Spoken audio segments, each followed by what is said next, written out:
Bonjour tout le monde, on se retrouve aujourd'hui pour une nouvelle vidéo. Il s'agit d'un tuto sur lequel je vais vous montrer un coloriage que j'ai réalisé dans le livre de Thomas Kinkade. Donc c'est un livre que je n'ai pas encore entamé, que je trouve magnifique. Il se présente comme ceci, en fait on a un coloriage d'un côté, une illustration qui est peinte je crois, et on a le coloriage qu'on peut réaliser nous-mêmes de l'autre côté. Et j'avais envie de vous montrer comment justement reprendre les bonnes couleurs, comment appliquer son crayon de la même manière de l'autre côté pour avoir le rendu le plus semblable à l'image. Voilà, comment moi je fais, comment voilà, essayer de se rapprocher un maximum de ce rendu là. Alors pour ce tuto, on va se retrouver sur mes mains. Je vais utiliser les Prismacolor, vous allez voir ça tout de suite. Et je crois pas que je vais faire tout le colo, hein. Je vais faire juste les habits de Jasmine, je crois, peut-être un peu plus, on verra, mais je vais commencer par ça pour commencer. Et si ça vous plaît, pourquoi pas en faire d'autres dans ce livre-ci, donc parce qu'il est magnifique et je sens que je vais me régaler. Et alors je pense que vous êtes aussi nombreuses à l'avoir, je sais pas, parce qu'il est pas très cher et il est vraiment splendide, donc ça peut être sympa qu'on le colorie ensemble d'après mes tutos, pourquoi pas. Allez, je vous laisse, j'ai assez blablaté, on se retrouve sur mes mains, à tout de suite. Voilà, comme je vous l'ai dit tout à l'heure dans l'introduction, je vais réaliser mon premier colo avec vous dans ce superbe livre. Alors j'ai sélectionné ce coloriage-ci, donc coloriage d'Aladin, que l'on va faire ensemble. Alors il y a plusieurs techniques pour aborder un coloriage, je ferai peut-être une vidéo là-dessus, peut-être commencer d'abord par le fond, commencer d'abord par les éléments centraux qui sont principaux. Mais moi dans ce cas-ci, je voulais vraiment vous montrer comment je réalisais les vêtements de Jasmine. Voilà, dans un premier temps, comment vraiment avoir les mêmes effets de texture. C'est super parce qu'alors on peut vraiment s'inspirer de l'image, on ne doit rien inventer au niveau des ombres et des lumières. Donc je vais vous rapprocher un petit peu. Hop, j'ai dit un petit peu. Voilà, donc on voit vraiment bien qu'il y a un super beau travail sur le tissu et le travail n'est quasiment pas fait sur le dessin, donc c'est à nous de le faire et vraiment on a une super aide par rapport à ça. Pour faire ce colo, je vais utiliser donc les Prismacolor. Je vais utiliser donc, en fait pour choisir mes couleurs, j'ai pris mon nuancier et j'ai regardé les couleurs qui se rapprochaient le plus. Ne faites pas attention à mon doigt, je me suis bien pété le pouce au travail. Alors, donc j'ai choisi en teinte la plus claire, le 1086. J'ai choisi un bleu clair mais assez normal en teinte 1040. Et enfin on passe dans les couleurs un peu plus turquoise. Donc j'ai choisi le 992, le 905 et le 105. Voilà. Alors c'est parti, donc je vais vous laisser maintenant, je vais colorier à mon aise et je vous reparle, je vais faire la voix off après pour vous expliquer comment je fais. Pour commencer, j'applique la couleur la plus claire en sous-couche sur tout le vêtement de Jasmine. Donc j'appuie pas trop fort pour ne pas saturer mon papier, c'est vraiment pour donner une première coloration, une première petite teinte bleutée au tissu et en fait ce seront les couleurs les plus claires par la suite.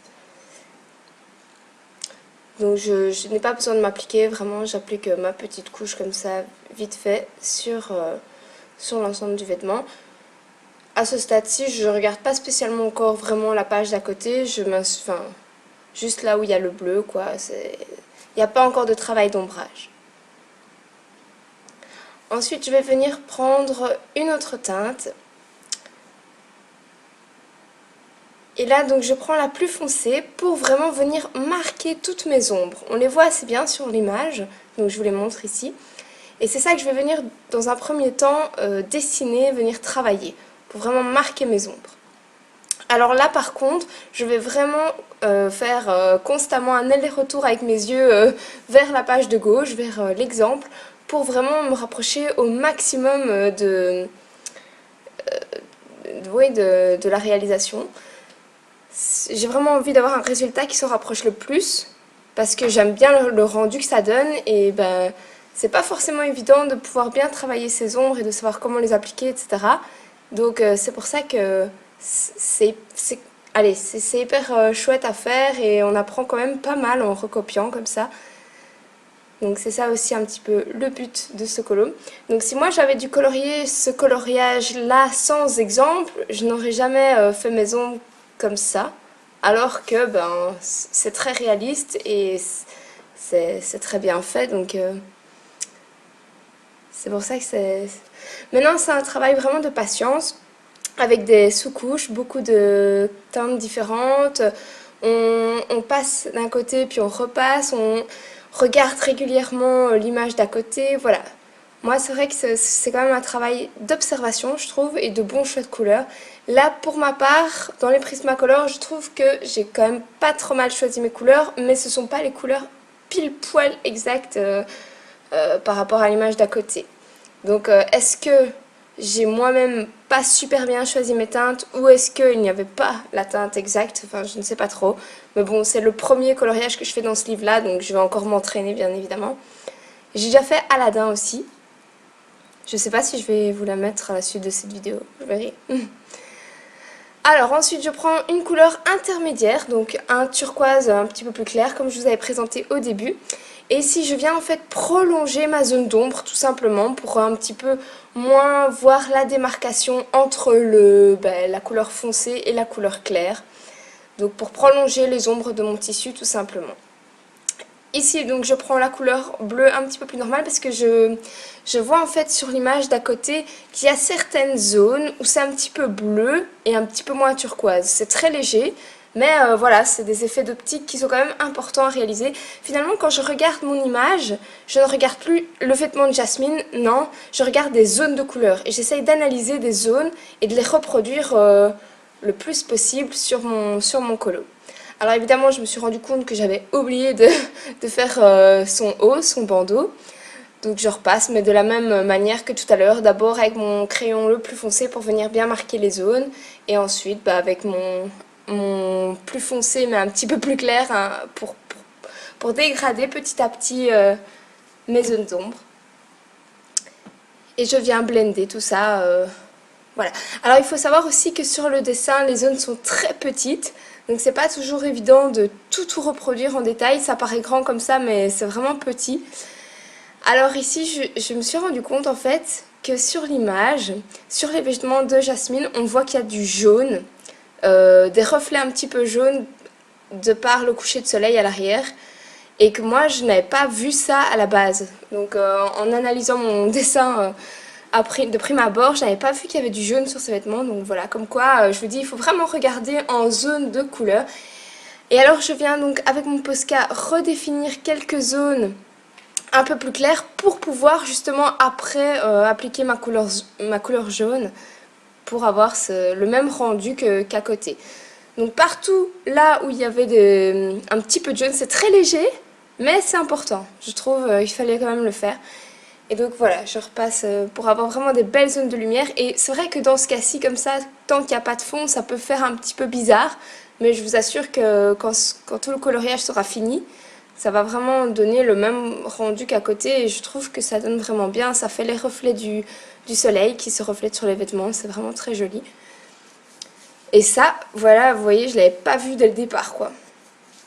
Je pense que j'ai pas encore appliqué mon jaune, si je me dis pas de bêtises. Là, je viens blender, vraiment terminer tout le vêtement bleu clair. Je repasse encore avec le bleu clair pour mélanger, pour... Voilà, moi je voulais pas trop voir de démarcation malgré tout. Même si on voit quand même bien les plis et tout, mais non, j'avais pas envie. Je repasse encore toujours avec mon Posca pour faire des zones de lumière. Moi, voilà, c'est pas grave si je passe mon Posca une fois, puis que je reviens avec du crayon, puis je repasse encore avec du Posca. J'hésite pas jusqu'à ce que le résultat me plaise. Dans ce cas-ci, je l'estompe même avec mon doigt, vraiment pour faire des petites zones encore un petit peu plus claires, mais sans qu'on les voit trop. C'est vraiment une petite technique super pratique, mais bon, c'était pas évident ici parce que les zones, comme je vous l'ai dit tout à l'heure, sont très petites.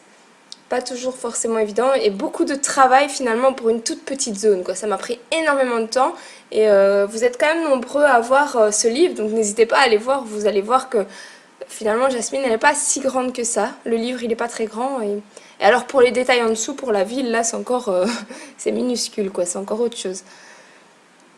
Mais bon voilà. Ah voilà l'étape du jaune, donc je repasse partout là où j'avais mis mon Posca, là où il y avait les zones de jaune, les zones de lumière. C'est léger, je ne sais pas si vous allez vraiment bien le voir en vidéo, mais c'est un petit détail qui pour moi est importante, comme je l'ai dit tout à l'heure. Voilà, je pense qu'on a fini pour cette première partie. Donc à mon avis, il y aura une partie 2 avec les vêtements d'Aladin.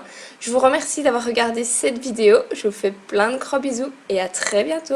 Ciao, ciao tout le monde.